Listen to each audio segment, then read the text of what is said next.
Oh, man, I hate Mondays. Nah, man, it's Tuesday. Wait. What day is it? You know what day it is. Tuesday. Brewsday Tuesday. Oh, fuck yeah! It's time for Brewsday Tuesday, brought to you by the Cellar and Six Pack Store. Here is DreZ and Huck. Uh-oh. Shouldn't have shook that one up, probably. I didn't shake it up. I didn't either. Maybe I did. Damn. Well, take the reins, Chuck. Hey, I Brought got to you it. by Cellar Restaurant Six Pack Store. So DreZ is in the process of doing a little tidying up here. So we got to figure out how to get the beer foam off the radio board. Just kidding. It's been on the floor, but still going to stink the place up, I think. So today we've got some beers from a brewery in North Carolina called They've clearly traveled far. Casita Cervesia, and it's in Farmville, North Carolina. I was down there a couple weeks ago, passing through, went to Asheville, which, as we all know, is the mecca of craft beer for North Carolina. And I went to the beer store there, and I found these beers, and these are the style we like. You know, they look like the Veil. They look like Aslan. They got the label slapped on. They're 16 ounces. Really weird names. This one is, yours is a life worth living. Mine is Little Miracles. And then it's got like a little two hands holding a heart. Isn't that sweet? It's 6%, 6%, and it's brewed with Amarillo and Chinook hops. So I'm pretty excited to try this. It's really, really dark. I mean, hashtag unfiltered, you can hardly see through it. You can't see through it. What kind of beer do you It's have? an IPA, red IPA. I'm wondering, what is wrong with this, dude? I mean, it's been chilling in my fridge. Yeah, and I brought it back cold. Yeah, and we didn't shake it up or nothing. Yeah, I'm wondering if this... I'm going to pour it now and see what happens. I'm thinking it might have gotten like a little... I think my fridge might be a little too maybe turned up it. and maybe got a little iced. Yeah, because it's a lighter beer. Oh. Yeah, it looks, for a lager, that's pretty dark looking. It's still got some foam to it. Of course, you gave me this one. Like, I mean, yours was fine, right? Yeah, mine was like, fine. This thing just erupted. Yeah, it was like, a volcano. Like, it was no business. So Little Miracles, and this is a lager made with locally malted Munich, Vienna, Hops. aromatic, and rye malt, as well as malted oats, hopped with Simcoe, 4.2%, and this is brewed also in Farmville. So, anywho, well, that was exciting. I still got a lot of cleanup behind me, but I figured I'd wait till we're not live on the radio. So let me tell you a story behind these beers. Please do, sir. Please do. I had to go down to Atlanta, for a business proposition presented to me. So I go down there and I camp out at there's a place called like the loading yard for the Civic Center. You can park your RV there. It was $25, $30 for a night. They don't have any facilities, but it's safe. It's got security guards 24 hours, and you're right downtown Atlanta. So I went downtown Atlanta. And I went to all these bars, and I tried to go to these three breweries. So I go to the first one, and on my way there, I can't get there because they're making a movie. I still don't know what the movie was, but there was motorcycles involved in it. Oh, that's interesting. We'll have to. I bet you could do a little research and figure that out. Anyway, so then I go to the second brewery, and I got there, and I was running out of time, so I was going to see this blues, and I was going to show DreZ the shirt, right? He's on the back. It ain't easy being sleazy. Nice. Blind Willie's. So I went to Blind Willie's, and after I couldn't go to the breweries, so I didn't get any beer in Atlanta. I had a good time listening to the blues. The band was great. Met a friend of mine, Leanne. We hung out, headed back. But anyway, I get to Asheville. I'm driving back home, and I decided not to make it in one day. So I said, I'm going to go to Hot Springs. So I stop in Asheville, which is like 30 minutes from there. Asheville's so great. I know, and I'm in the RV, and so I'm driving around. They got, you know how they make those common curbs on the street? And so every other place was like two parking spaces, and like a curb comes out. You know, it really screws up the parking. Yeah, what the hell? But for the RV, I'm driving along, and there's two spots, right? I could pull right in. So here I am in the middle of downtown parking an RV. Big ass B&B right there. B&B right there in town. So I went around to all the little local breweries. I went to Burial, of course, and then I went to the beer store. and got me some cold beer. I need to look up the name of the beer store in the meantime. But might as well give him a shout if it's good. It's a great this is your beer store. Go-to beer store. Yeah, in Asheville. And the guy hooked me up with the good beer. But I was walking around town. Asheville's just such a cool town. Yeah, dude. I mean, live music everywhere you go. Obviously great beer town. I mean, talk about not only like beer bars, but like, I mean, right there in downtown, it's like breweries galore. All right, it's Brews and Ales. Brews and Ales uptown. If you go to Asheville, it's uptown, downtown because it's on a mountain. So it's up on top of the hill and it's towards the interstate. Little hole in the wall, but he's got like a whole section of really the beers. The Bombers, $25 each. Oh my God, these are good beers.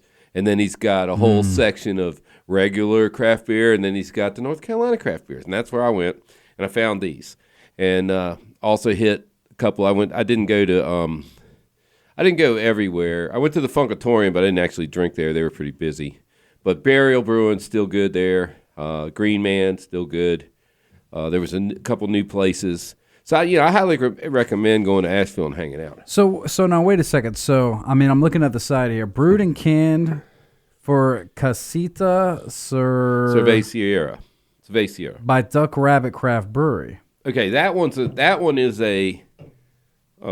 like a joint effort. Joint effort. So like a gypsy. So does that mean like a gypsy brewer? No, Duck Rabbit's like a home. They're up in. So you're drinking. Rest. So you're drinking. I'm drinking a straight one from Casita Cervesia. Okay, so that's okay. So that was a. You have what's the word we're looking for? Where it's like a team effort. Consolidation. That's not it. No, it's like it starts with a C. It does start with a C, like a conjoined effort. What do they call it? Collaboration. It's a collaboration. That's a collaboration beer. And Duck Rabbit, I go there because they're in this place called down North Carolina. If you've never been there, it's called Travelers Rest, which is like the coolest name for a town ever. First of all, and that's where my inexpensive kayak came from. They have a place there. They sell kayaks, and this one was like 3 years old and hadn't been sold. So he sold it to me for less than half price. Mm-hmm. And Duck Rabbit's like a block from there. That's where we were going. But Duck Rabbit's kind of boring. I mean, I love them. Don't get me wrong, but they're not making a lot of new beers that we get hold of. They could be making them there, but even when I was there, they only had like one I hadn't had. But this collaboration, maybe. How is it? I mean, well, sure. Actually, yeah. I guess we could jump into it. I could untap this beer and give my thoughts, but I guess first we should give the Untapped spiel. Yeah, I think it's your turn. Which, Huck, by the way, if you didn't know, Untapped is this app that we like to use, and it's a free beer app you can download to your mobile device, and essentially just a great resource.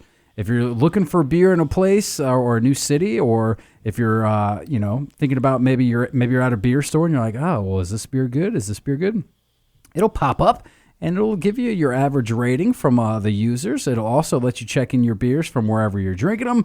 And the main reason we like to use it is as a reference tool. So it's like, oh, have I had this beer before? What did I think of it? That sort of a thing. And you can friend people too. DreZ Drinks is my handle. Huck's Beer Buzz is his. You can rate your beers on a scale of 0.25 all the way up to 5 for being the best beer ever, and 0.25 being the worst beer ever. For me, Little Miracles, which apparently is a collaboration beer, which is with not only Duck Rabbit, but also the main beer focus of this show, how'd you say it? Cerveseria. Cerveseria. I only know that because I went to South America last year, and every brewery was a cerveceria, and so everywhere I went, we would get in the Uber or the cab or whatever, the horse, the little tuk-tuks. That's like the miniature cab. It's like a motorcycle cab. I'm just saying, don't get in there with 3 people, but you have to anyway. So we'd say La Cerveceria, and they would take us. And that means like brewery, right? Right, means brewery. So do you know anything about these people? Like, are they like of Spanish descent? Is that why they call it that? Or I was actually looking it up right now. Okay, well, I'll keep talking about this beer while you do that. It's literally a mom and pop operation. Yeah, Little Miracles. I mean, it's a lager. I mean, I guess I don't really go towards lagers that often. I mean, even though that is sort of like one of the most basic, I guess, styles of beer. But I think as a lager, this is pretty good, man. It's got a lot of flavor. The lacing is great. I don't know why it spit at me when I first opened it, but I mean, the color's beautiful. The flavors are there. I will say I'm a little disappointed at the only being 4.2%. I mean, especially now that I'm dieting and stuff, if I'm going to drink craft beer, I'd rather it pack a little bit more punch than that. But that being said, man, this is pretty flavorful. Little Miracles, the collaboration beer. I'll give it a 4. Fair enough. All right, so this is more complicated than I thought, so we'll talk about later on the next segment when we drink more. Okay, we're gonna drink some more, but because it's a little complicated. But he used to work at Duck Rabbit. So we'll get back. Oh, we'll delve into that later. Okay. So which one are you sipping? Okay, so here you go. This is gonna be Huck in the nutshell right here. Huck in a nut. Yeah, the red IPA. Your life is worth living. So this is a red IPA. You know what Huck doesn't really like? Red IPAs? Yeah, or mislabelment? No, red IPAs. I don't like them. You don't like them? This is a perfect red IPA. Well, I'm surprised. He really nailed it. Don't like it, but he really nailed it. So I'm giving it a 4.75. I see what you're doing. He nailed this. So it is a red IPA. It's like you know it, but it's everything I don't like. The red is just such a tang. It's almost like a rye. What are they IPA. doing to make it red? It's got like rye or whatever in it. It's like it gives it a tangy tang. And then look at it, it's red. I mean, it is red. Yeah, it's definitely got that hue to it. Everybody makes a red ale. Well, this is a red IPA ale. I don't like red ales. I don't like red IPAs, but I'm still giving them a 4.75. This is really right on. Right amount of bitters, right amount of hops, very good head. Huck is a stickler for like what's you say what if it says it's on the label, it should be that. And I agree with you on that. Yeah, wholeheartedly. So but we're getting a little weird. We had that peanut butter one last week, and so we don't. You just don't know sometimes because you've never seen it before. But I know what this is supposed to taste like, and this is what it tastes like. Well, there you go. So here's what we're gonna do. We're gonna play a song, and we're gonna come back, and we're gonna drink more beers from this little Cervesia. Little gym in North Carolina. We'll take a quick break. We'll be back with more Brewsday Tuesday after this. Stick around.